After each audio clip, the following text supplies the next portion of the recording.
दोस्तों, अब सीमा हैदर विवाद केवल यूपी तक सीमित नहीं रहा, बल्कि अब एक नेशनल मुद्दा बन गया है, क्योंकि इसकी जांच एटीएस ने की और एटीएस ने बहुत सारे सबूत इकट्ठा किए। लेकिन इन सब के बीच पीएम मोदी जो भारत में नहीं थे जब सीमा का राज खुला था कि यह पाकिस्तानी है और उत्तर प्रदेश में पिछले 1.5 महीने से रह रही है।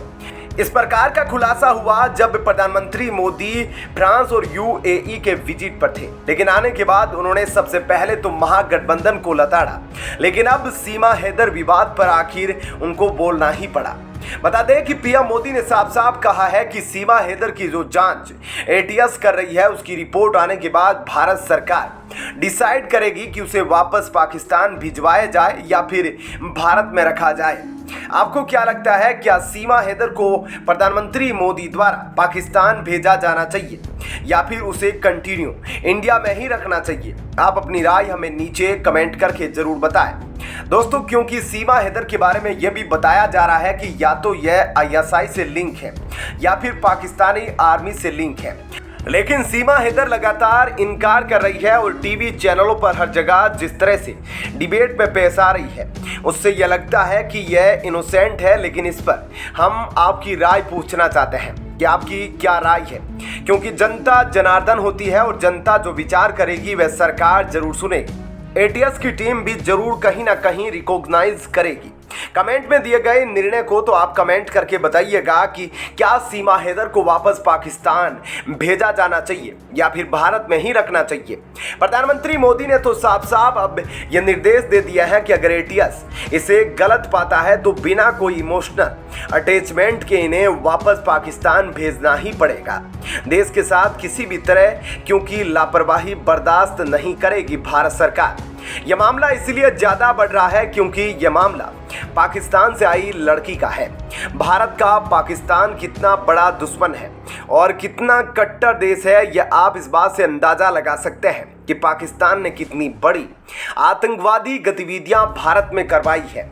अगर दूसरे किसी देश से लड़की आई होती तो इतना बड़ा मुद्दा नहीं बनता।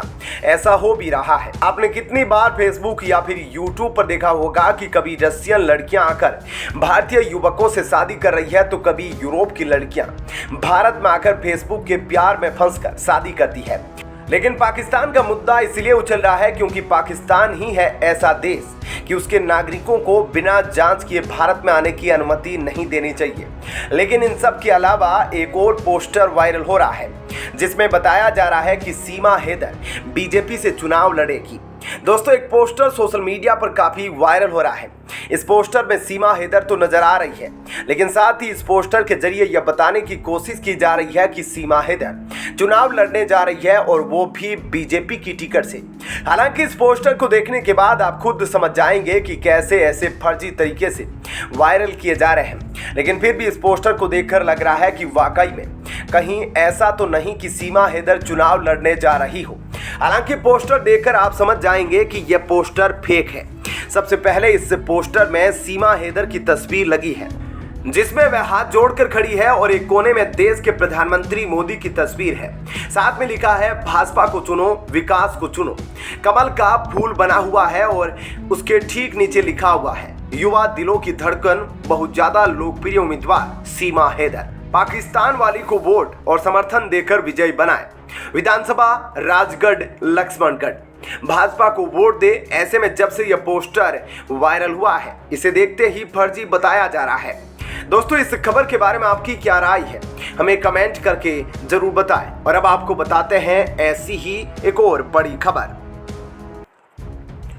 दोस्तों, हाल ही में 2 रोज पहले महागठबंधन की बैठक हुई थी बेंगलुरु में और उस बैठक में केजरीवाल भी शामिल हुए थे। लेकिन इधर प्रधानमंत्री मोदी ने भी जो पहली बैठक की थी उसके बाद साफ साफ कहा था कि वह एक एक को जेल भेजेंगे जो भ्रष्टाचार में लिप्त है। और अब इसी क्रम में केजरीवाल की नैया डुबाने में लग गई है सीबीआई और ईडी। इसी क्रम में जो मनीष सिसोदिया कागजी प्रूफ के चलते जेल में थे उसकी असलियत भी सामने आ गई है और ईडी ने उनके सैकड़ों करोड़ रुपए के ठिकानों का पता लगा लिया है और जब्त करने शुरू कर दिए हैं। अब प्रधानमंत्री मोदी की गारंटी है कि एक एक घोटालेबाज को जेल में डालेंगे, वो अब शुरू हो गया है। दोस्तों वह समय दूर नहीं जब तेजस्वी, केजरीवाल, लालू ये सारे जेल में दिखेंगे।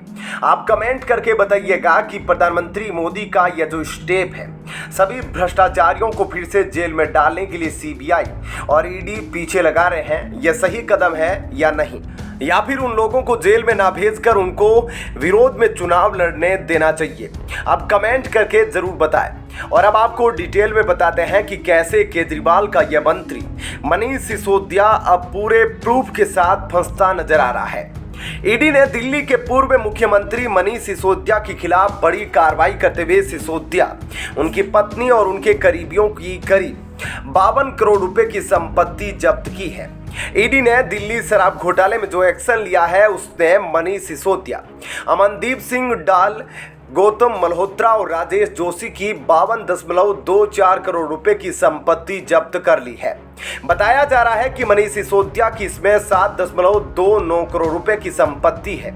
वहीं 1934 करोड़ रुपए के इस शराब नीति घोटाले में ईडी अब तक 128.78 करोड़ रुपए की संपत्ति अटैच कर चुकी है। और ईडी ने इस मामले में उनके स्टेटस को भी जब्त किया है। और ईडी ने इस मामले में उनके एसेट्स को भी जब्त किया है, जिनकी कीमत लगभग 44.29 करोड़ रुपए बताई गई है। इसमें मनीष सिसोदिया के 11.29 लाख रुपए सेल्स के 16.45 करोड़ रुपए और बाकी के बैलेंस शामिल है। यह दूसरा प्रोविजनल अटैचमेंट ऑर्डर है जो इस केस में जारी हुआ है। इसके पहले प्रोविजनल अटैचमेंट ऑर्डर के तहत 76.54 करोड़ रुपए की अचल संपत्ति जब्त की गई थी। यह संपत्तियां विजयनगर, समीर महेंद्रू, अमित अरोड़ा, अरुण पिल्लई और इन्हीं की करीबियों की थी। इस केस में अब तक 128.28 करोड़ रुपए की संपत्ति को अटैच किया जा चुका है।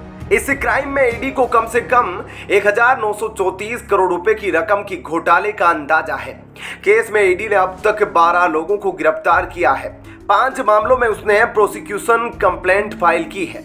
अब आम आदमी पार्टी की ईमानदारी की यह परख है। और अब अरविंद केजरीवाल कैसे कहेंगे कि वह दुनिया के सबसे कट्टर ईमानदार आदमी हैं। सत्येंद्र जैन की गिरफ्तारी पर अरविंद केजरीवाल ने कहा था कि उन्हें फंसाया गया है। मैंने खुद उनका एक एक कागज चेक किया है, सब कुछ सही है, बस इन्हें राजनीतिक षड्यंत्र के तहत फंसाया गया है।